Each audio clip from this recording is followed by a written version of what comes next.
Welcome to today's Teach Me episode where the pro players teach me how to play Tekken with their favorite character. Today we got someone from the Philippines called Doujin. He's teaching us how to play with Lars. This one's a very interesting episode because he gives good insight on the character. So make sure you lot watch till the end. If you don't like videos like this, remember to subscribe. Even tell me by leaving a comment and smash the like button. You know what to do. Let's get into it. Yo, what's going on everyone? It's your boy King J and we've gone to the Philippines to go and get Doujin to do Lars Teach Me Season 4 breakdown. So Doujin, take it away. Yeah, so hi guys, this is Doujin back again from King J's Teach Me series. So we'll be discussing about Lars' changes this Season 4. So first on the patch notes is his new rage drive, which is dynamic entry 3+4.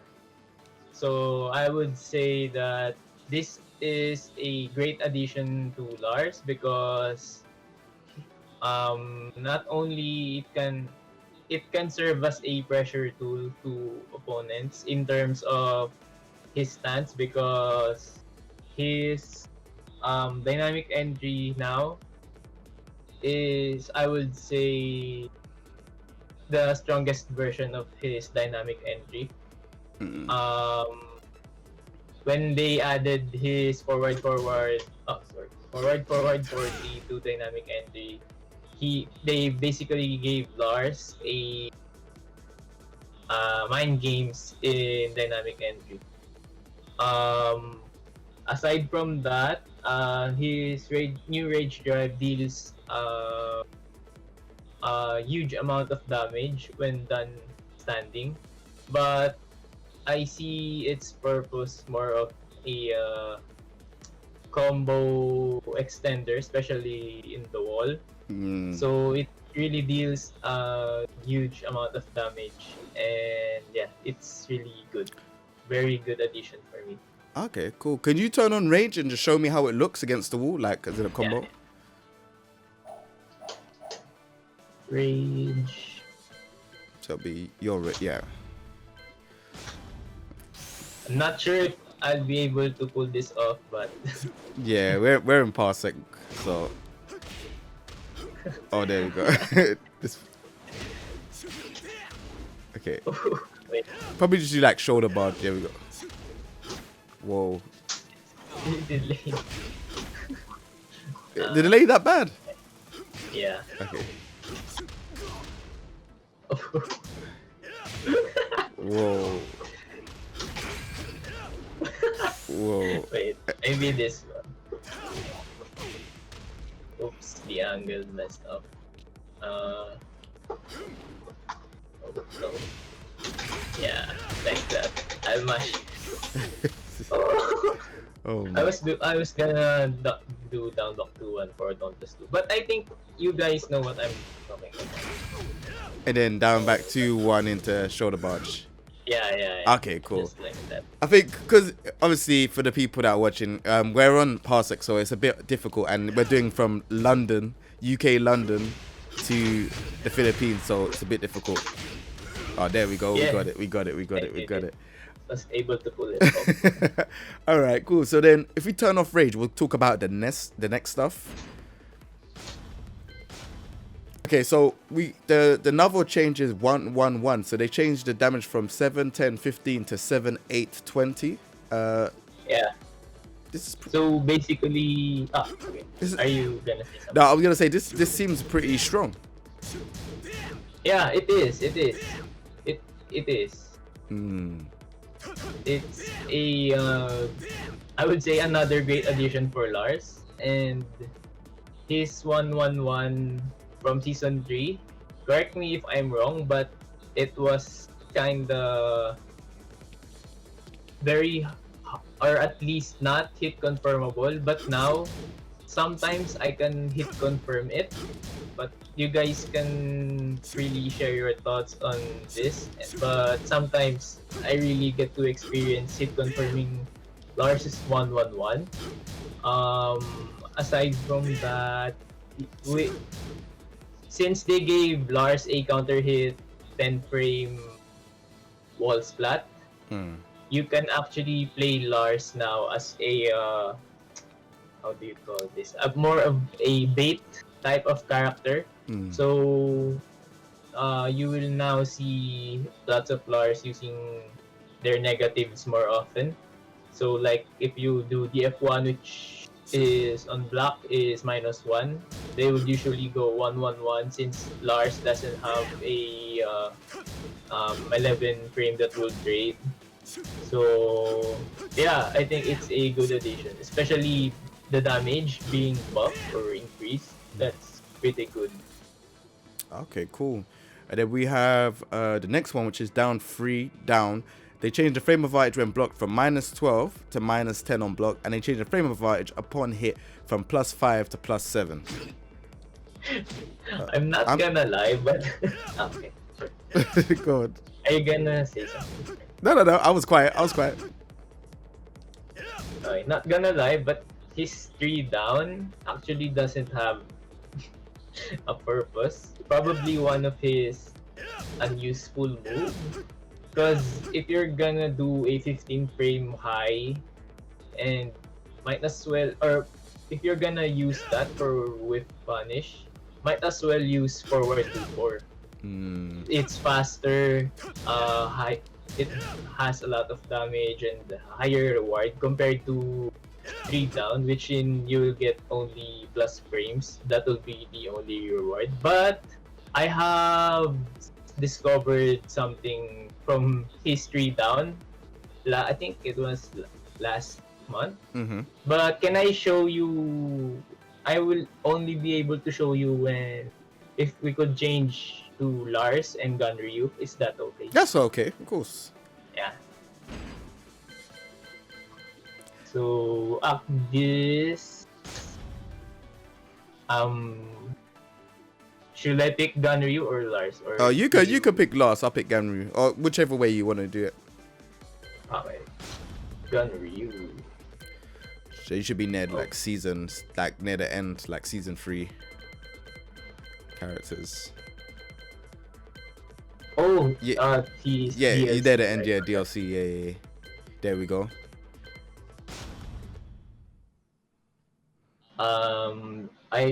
Me and my friend actually discovered this when we were playing casuals. So this happened. He was using Gunryu and I was using Lars. Yeah. So what I need you to do is when you block Lars's 3, go for Gunryu's down 1+2. Okay. Is the hug when that. Okay. So when you block, hopefully this I'll be able to pull it up. Okay.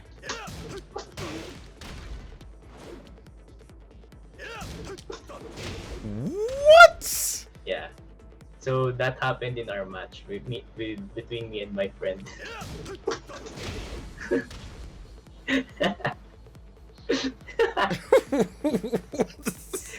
It crashes mid. I think it was last month or last week, not sure. Yeah, but that just happened. That is crazy. Oh my.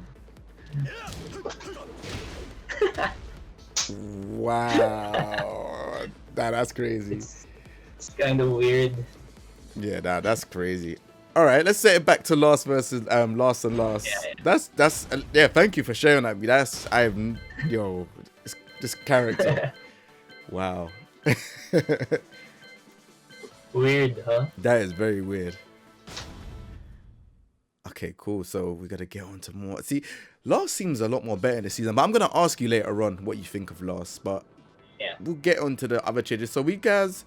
During Dynamic Entry 3, they changed the frame of advantage when blocked from +4 to +6, decreased the distance between the character and the opponent when the move is blocked. So, Dynamic Entry 3.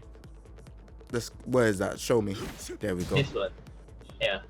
So, it was changed from +4 to +6. Not the best addition, but I'll take it or leave it. You can actually lock your opponent with back 1 now. Oh. So since you're your opponent blocks it, he's -6. Okay. So since Lars back one is 15 frames, you'll be able to lock him. So he can't step, he can't do down jab, he can't. Yeah. That's Yeah. crazy. So basically, I think that's the only purpose. Because also back then, that move, since it's indicated in the update, the distance, you're much closer to each other.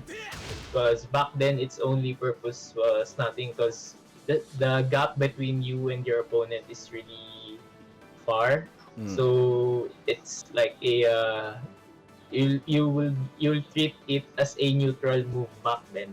Okay. So you can only do back or something like that. It's more of a defensive move back then. But now you can actually do back one or down back to one. So yeah.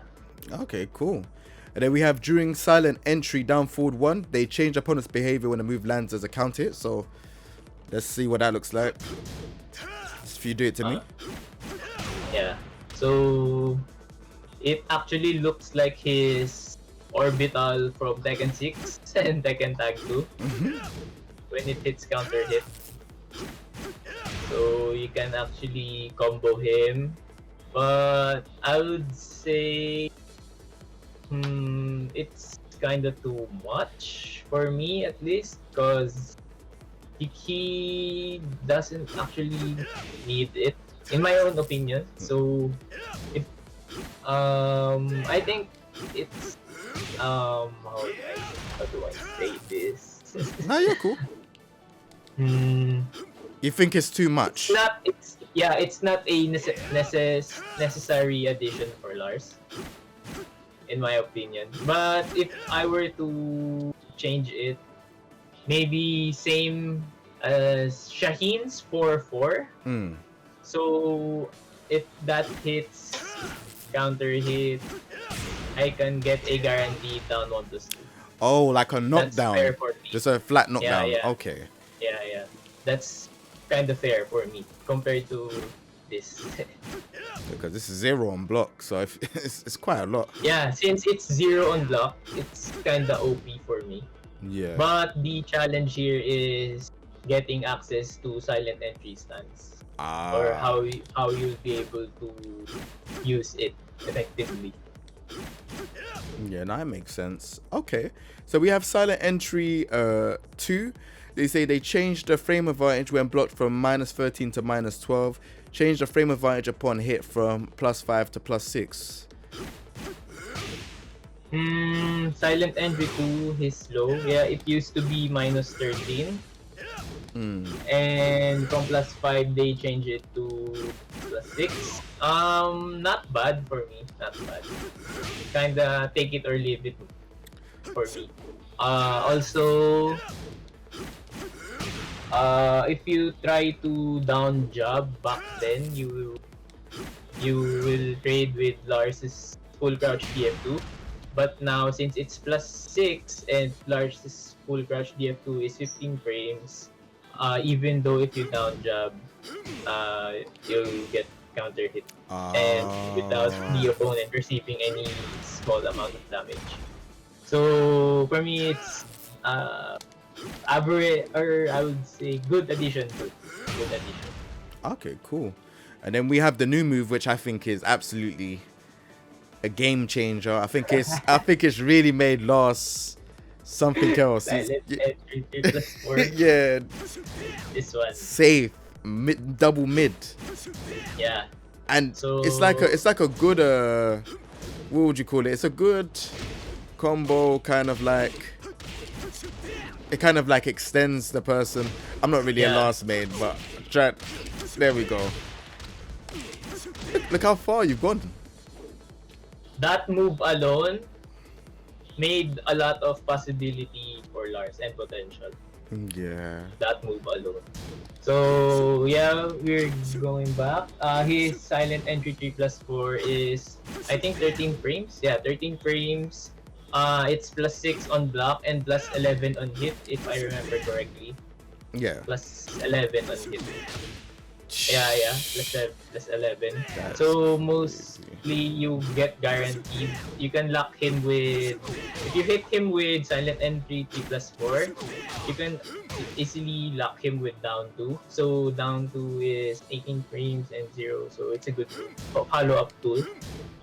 Going back to his silent entry 3 plus 4, even though if you block it, it's negative 6. So, but since Lars, if you guys remember, Lars has a 10 frame hit confirm game now. So if your opponent kind of gets disrespectful, he can easily 1-1-1. Or if you tend to off time, you'll tend to lose your frame and give your frame back to your opponent. Not to mention the move that he's gonna be doing is 8 end frame and wall splat. So I think it's gonna be worth it, especially in the wall. So something like that. That's a pretty common scenario for probably for those who use Lars. Okay, cool. Not to mention it's also a knee, so you can't counter it. Yeah. Unless you're Geese or Leroy or Jin. Yeah. Okay, cool. So we have the next move, which is forward 1, 2, 3, hold forward, or forward 1, 2, 3.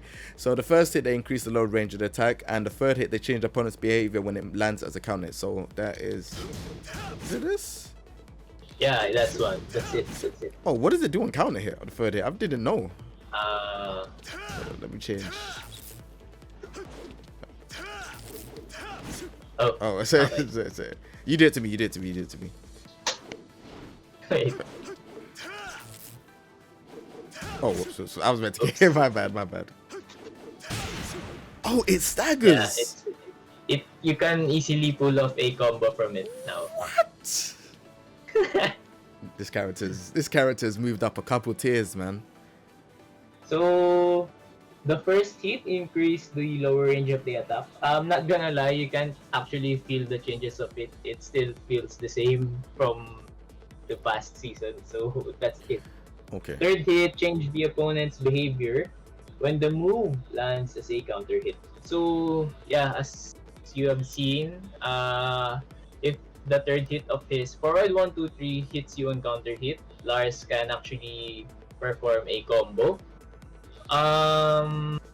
Good addition, but not necessary, because in my own opinion, only a few people would get counter hit from forward 1, 2, 3. Because I think everyone's aware of that string, since Lars is a old character from Tekken 6. So yeah. I think what they were trying to do, because I've been seeing that a lot of patch notes with these characters, a lot of strings, like the third and fourth hit does something now, like it either launches or it counter hits. So I feel like they're trying to make people go into stance and do stuff like this to try and trick people. Maybe. And then you you get hit with this and you're like, oh wow. So it's like kinda same with this one and then this one. Exactly. Because if Lars from while standing 2, if you block it and he goes to silent entry, he's actually open and he's really gonna receive damage. So maybe it's like that. Yeah, you're correct. Maybe it's like that. Exactly. I agree. Okay, cool. So with that being said, we'll do the next one, which is forward 2, 1 back, or forward 2, 1. So I think it's... Is it 4, 2, 1 back or not? 4, 2, 1 forward. So. Well, that's wrong in the notes. It said 4, 2, 1 back. Yeah. Forward 2, 1 back is he won't go to silent entry stance. Oh, okay. Oh, I am doing it. Okay, Yeah. okay. Nice. They changed damage from 12 to 15. What do you think about this? I think it's a good addition. Adding the damage, because back then in Tekken 6, when I was still unaware of frame data, every time I punish and I'm not sure if it will connect or not, I use forward 2, 1, because if I use forward 2, 4, they can easily duck it. But if I do forward 2, 1, they can't duck it, and you receive plus frames on hit. So forward to one now, I think that's still the purpose of this move. Whenever you kind of doubt that your punish will not connect, you can easily do this because sometimes, especially in tournaments, um, there are cases wherein we punish very late. Yeah. So I think this is a good addition for Lars. More of a safer option punish for him. Okay, cool. And then the next one is down forward 2-1. Change the attack from high attack to mid attack. Change frame advantage when blocked from -7 to -14. Now, obviously, if people don't know, before you used to do mid and then duck, but now this goes into a combo now. And I know you're happy with this because this change is definitely good. Yeah. Then making Lars' down forward to one mid is a good change. Sorry. Nice. Because his down forward to one was almost everyone could duck it back then. So every time you do it, and the opponent blocks it, you'll most likely be launched or get carried to the wall. But now, they made it mid -14 only. It's still launch punishable by some other characters, but at least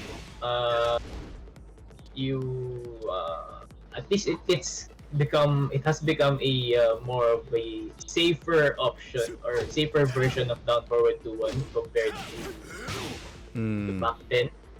So I would rather accept something 14 frame punish instead of getting ducked and getting launched and getting carried to the wall. Yeah, So definitely. it's a good addition for me. Because not everyone has a 14 frame launcher, so it's good if as long as it's not like -15 or 16 where someone cannot do something like a hop kick or anything like that. Also, it's a decent move, like the DF2 alone, because it high crashes. So you could do something like down forward 1, down forward 3, down forward 2, 1. Exactly. Let's try. See? Yeah, so it can be a very annoying move. Put it that way. All right, cool. So we're gonna go on to the next one, which is down back 1-3 down. They changed the frame advantage when blocked from -12 to -10, and they changed the frame advantage upon hit from -1 to +1. So this is another buff. So change the frame advantage when blocked from -12 to -10. Same as his 3 down earlier. That's pretty much the same. They're talking about the second hit, the 3. yeah. So change the frame advantage upon hit from +1 frame to from -1 to +1. That is actually a good addition for me because his down back 1-3 actually has, you can easily do down back 1-3 and do down back 1-3 down, and there's actually no difference. But if you press down, Lars will be in a crouching position. But now I think it's a good addition, adding +2 frames. So from -1 to 0 to +1. That's a good addition because Lars can easily move now. Whenever he does down back 1-3 down to 2, it's basically a tracking, so you can step it. Okay, cool. You wanna try or Nice. All right, so we got the next one, which is down back 4. They changed the frame. They changed the damage from 17 to 19. Decrease the distance between the character and opponent when the move hits. So it's basically like it locks you down. yeah, much closer. So the damage, good condition, good addition. Take it or leave it. So decrease the distance between the character and the opponent when the move hits. So I think what they're trying to do here, the reason why they made it the both characters close to each other when it hits is because of this move. Oh. So if you down jab, it will trade. See, Okay. because back then, down buck 4 whenever Lars uses down buck 4 and it hits the opponent. Sometimes the range can be confusing. Sometimes it's you're both far from each other. Sometimes you're close. But I think now most of the time you'll be close to your opponent down buck 4, which is a good addition for me. And you also have faster options like standing 4 or standing 2, something like that. Okay, cool. And then we got during counter hit back 4. So they changed the damage from 23 to 28. So that's the knee, right? Yeah. Jeez. 23 to 28. Good addition. That's a lot of damage. That's a lot of damage. It's an essential addition, I would say. Yeah. Because his back 4 is actually I forgot the word. It's linear. It's very, very linear. The reward you get from hitting it on normal hit is it's +8. And the most rewarding part is when you hit it on counter hit, which now gives you 28 damage. That's a lot of damage for a knee and a 15 frame. That is a lot of damage. Whoa. Yeah, that is a lot of damage. For a counter hit, that's ridiculous. Well, I think I would change it from 23 to 25 maybe. Because I think 28 is kind of too much, yeah. Yeah, 20. Maybe 25. That is a lot. Okay, and then we got forward 1+2. Oh, wow. Okay, so they changed the frame advantage when blocked from -11 to -9. So his forward 1+2 used to be -11, and now it's only -9. Back then, only a few characters can punish his forward 1+2. Specifically, I think Marduk, but I'm sure Gigas can. And you can only punish his forward 1+2 back then if you're kinda on the side or the angle is not right back then. But now it's totally safe. So they gave Lars a move that he can an advancing move, something like Kigas forward 2, Nigan's forward 2, Jin's forward 2, something like that. So that's a good addition. Not to mention on counter hit, it screws immediately, so you can easily combo. Yeah. But the downside of that move is you can easily step it on the right. Okay, cool. Yeah.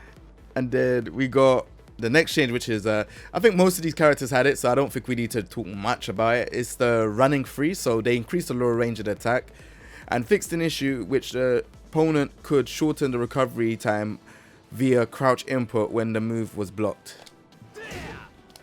Increase the lower. I don't know what that one is.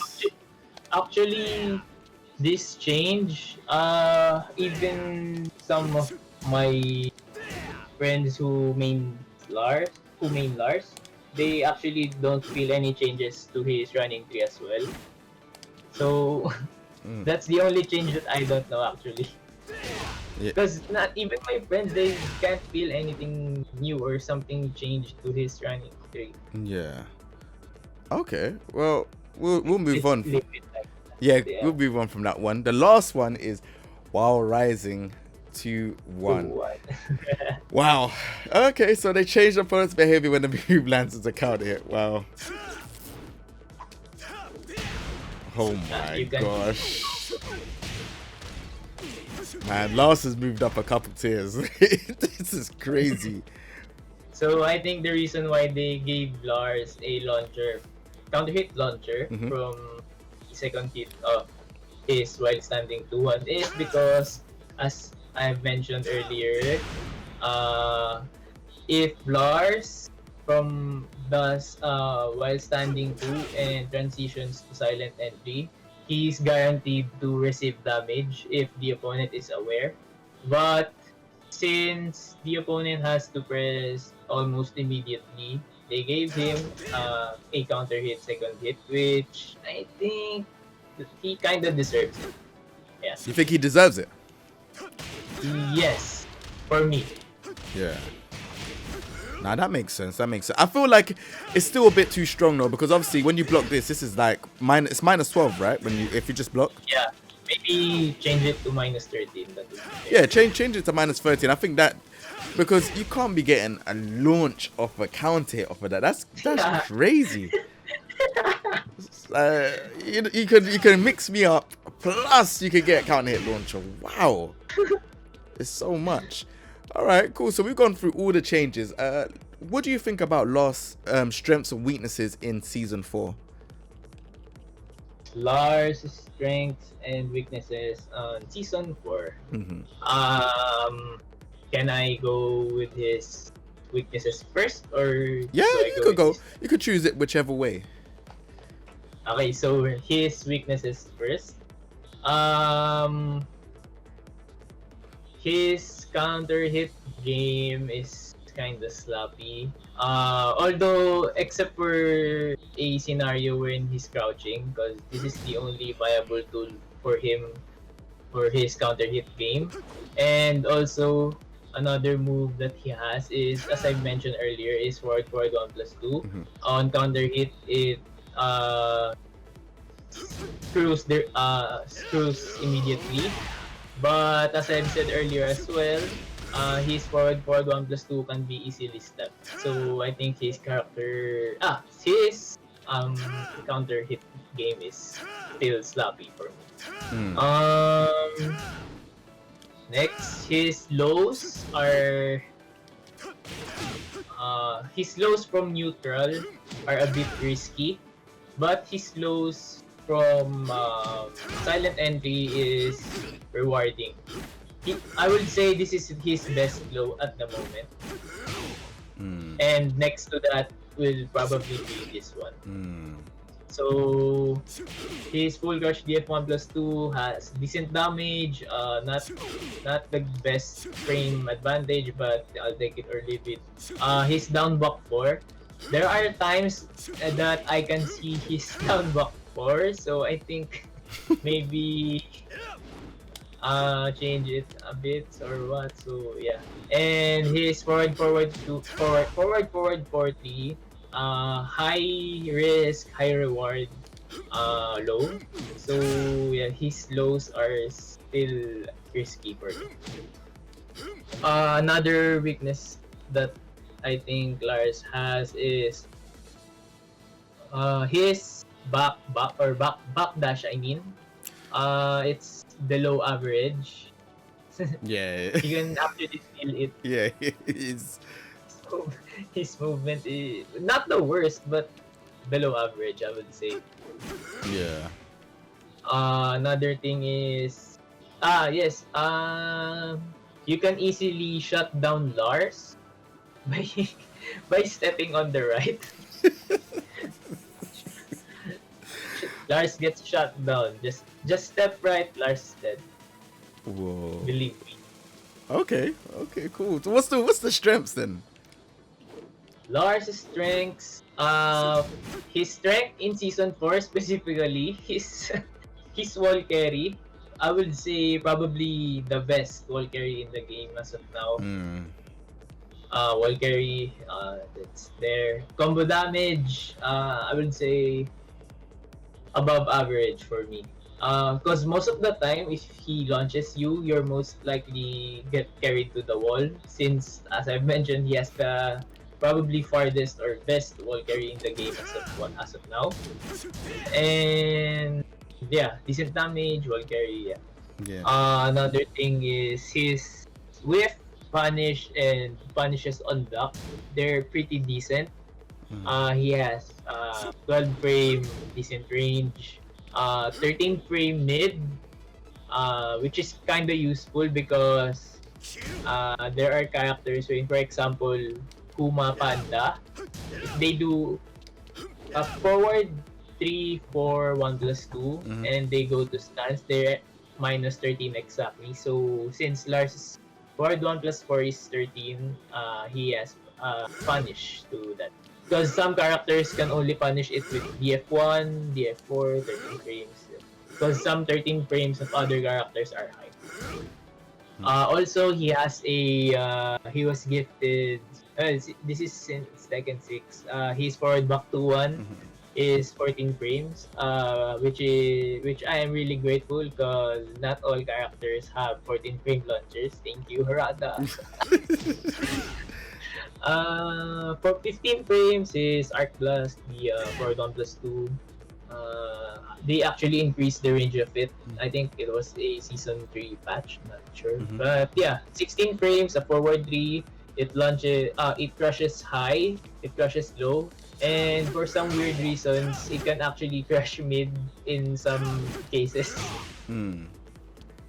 What else? I think in terms of his punishment, that's it. Another strength of Lars would be he's kind of well-rounded. He's a simple character and he's very straightforward. You can easily understand him. So that's another strength for Lars. What else? I think I'm forgetting something. I think you've listed quite a lot, so I think you're cool. You don't have to remember so much. There's a lot you told me, so it's cool. I think, all right, cool. Moving on. The last question I want to ask is, if Harada or Michael Murray said to you, we can give you one change of Lars, what would it be? One change of Lars. Probably the same thing I told you since the last time we did this. Is down back 4. On counter hit, doesn't give you a combo, but on block, probably change it to minus 14. Change it to minus 14? Yeah, but on counter hit, you don't get any combo. Probably, you get same effect as his up forward 3 plus 4 1 on counter hit, like this. Oh, you want it to knock down, not combo wise. Yeah, and then make his forward for he only asks for 1, then now I'm asking. You can do it. You can do it next one. That's fine. Go on. And then you can actually follow it up with forward 2 ground hit, and then it flips. Oh, so you want 4-4-2 to flip? Yeah. Like this. Yeah, it ground hit and flip. Yeah. that's actually a nice change. So you don't want this. You don't want this no more. Yeah, I need his down block for, because most of the time players would actually just block it and then you'll get launch, carry to the wall. So you'd want it minus 14. Maybe taking it minus 14, that's fair, I think. Character can carry you to so much walls. Because it will be too much if you can get combo on it on counter hit and be minus 14. That's too much. Yeah. That's fair. This character's probably broken. Yeah, this character's moved up a tiers, man. But yeah, no, Doujin, thank you very much.